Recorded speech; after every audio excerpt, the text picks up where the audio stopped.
श्री राम श्रीमन्नारायण चरणों शरणम प्रपद्ये श्रीमते नारायणाय नमः। जय हो प्रभु। आइए हम लोग प्रतिदिन के भांति रामचरितमानस का आनंद उठाते हैं, कथा श्रवण करते हैं। जय हो। किन्ह प्रणाम चरण धरि माथा, दीन आशीष मुदित मुनिनाथा। विप्रवृंद सब सादर वंदे, जानि भाग्य बड़ राउ आनंदे। कल हम लोग दर्शन किए थे कि विश्वामित्र मुनि दोनों भाई राम और लखन के साथ जनकपुर पहुंच गए हैं और जनकपुर की सुंदरता के वर्णन तुलसीदास जी ने बड़ा ही सुंदर किया है। मन प्रफुल्लित हो जाता है। और आगे जनक जी कुछ ब्राह्मणों के साथ, अपने मित्रों के साथ, विश्वामित्र मुनि के साथ पास पहुँचे हैं। तो आइए हम लोग दर्शन करते हैं। किन्ह प्रणाम चरण धरि माथा, दीन आशीष मुदित मुनिनाथा। विप्रवृंद सब आदर सादर वंदे, जानि भाग्य बड़ राउ आनंदे। राजा ने मुनि के चरणों पर मस्तक रखकर प्रणाम किया। मुनियों के स्वामी विश्वामित्र जी ने प्रसन्न होकर आशीर्वाद दिया। फिर सारी ब्राह्मण मंडली को आदर सहित प्रणाम किया और अपना बड़ा भाग्य जानकर राजा आनंदित हुए।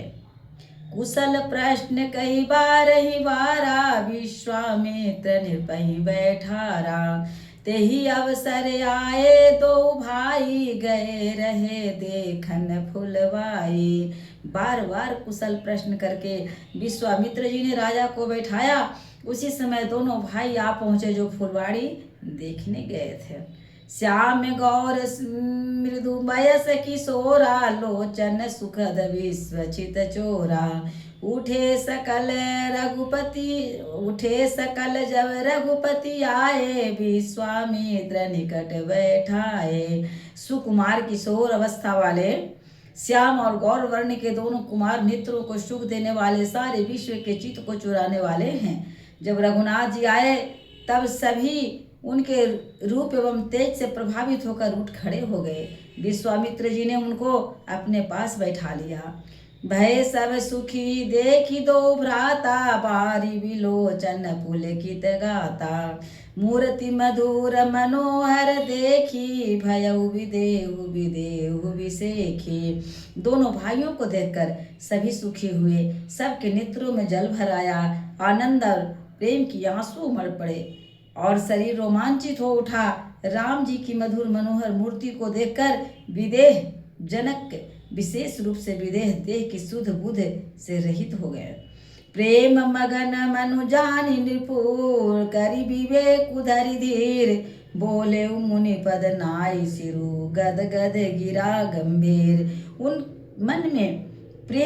मन को प्रेम में मग्न जान राजा जनक को विवेक का आश्रय लेकर धीरे धारण किया और मुनि के चरणों में सिर नवाकर गदगद प्रेम भरी गंभीर वाणी से कहा। कहु नाथ सुंदर दो बालक, मुनि कुल तिलक की नृपकुल पालक। ब्रह्म जो निगम नेति कही गावा, उभय वेश धरी की सोई आवा। हे नाथ, कहिए ये दोनों सुंदर बालक मणिकुल के आभूषण हैं या किसी राजवंश के पालक, अथवा जिसका वेदों ने नीति कहकर गान किया है। कहीं वह ब्रह्म तो युगल रूप धारण कर नहीं आया है। सहज विराग रूप मनु मोरा, थकित होत जिमि चंद चकोरा। ताते प्रभु पूछहु सती भाऊ, कहु नाथ जनि करहु दुराऊ।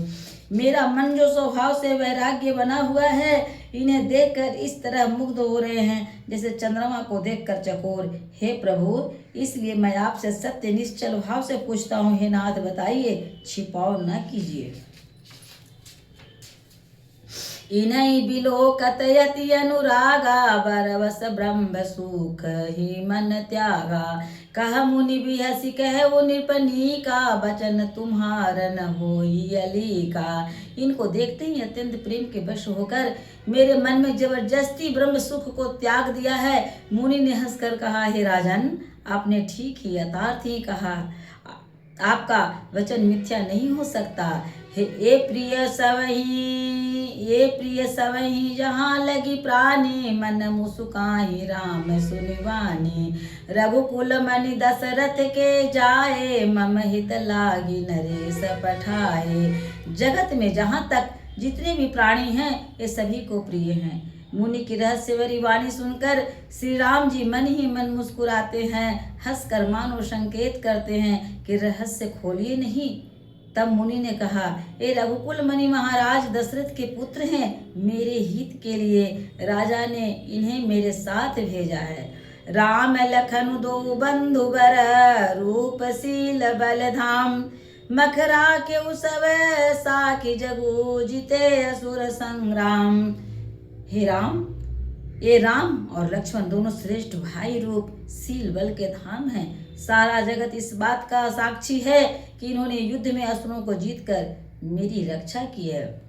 मुनि तव चरण देखी कह राहु, कही न सकौ निज पुण्य प्रभाव। सुंदर श्याम गौर दो भ्राता, आनंद आनंद हूँ के आनंद दाता। राजा ने कहा, हे मुनि, आपके चरणों के दर्शन कर मैं अपना पुण्य प्रभाव कह नहीं सकता। ये सुंदर श्याम और गौर वर्ण के दोनों भाई आनंद को भी आनंद देने वाले हैं। इन्हीं के प्रीति परस्पर पावनि, कही न जाई मन भाव सुहावनि। सुनहु नाथ का मुदित बुद्धि देहु, ब्रह्म जीव इव सहज स्नेहु। इनकी आपस की प्रीति बड़ी पवित्र और सुहावनी है, वह मन को बहुत भाती है पर वाणी से कही नहीं जा सकती। विदेह जनक जी आनंदित होकर कहते हैं, हे नाथ सुनिए, ब्रह्म और जीव की तरह इसमें स्वाभाविक प्रेम है। पुनि पुनि प्रभु चितव नर नाहो, पुलक गात उरयति कहु छाहो।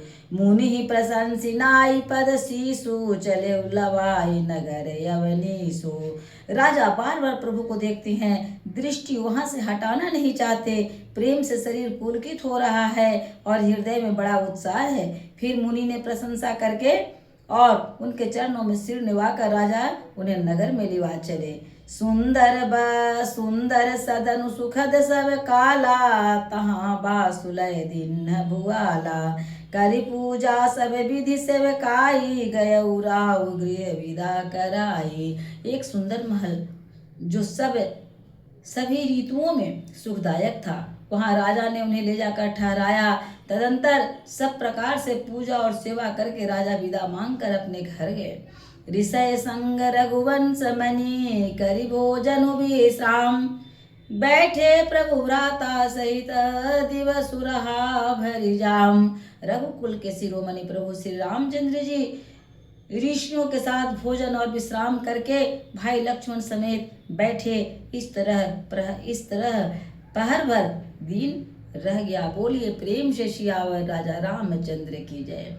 आज आप दर्शन किए, विश्वामित्र मुनि के साथ राम लखन जनकपुर आए हैं। जनक जी मिलने के लिए गए हैं और राम और लक्ष्मण को देखकर जनक जी विदेह हो गए, सब कुछ भूल गए।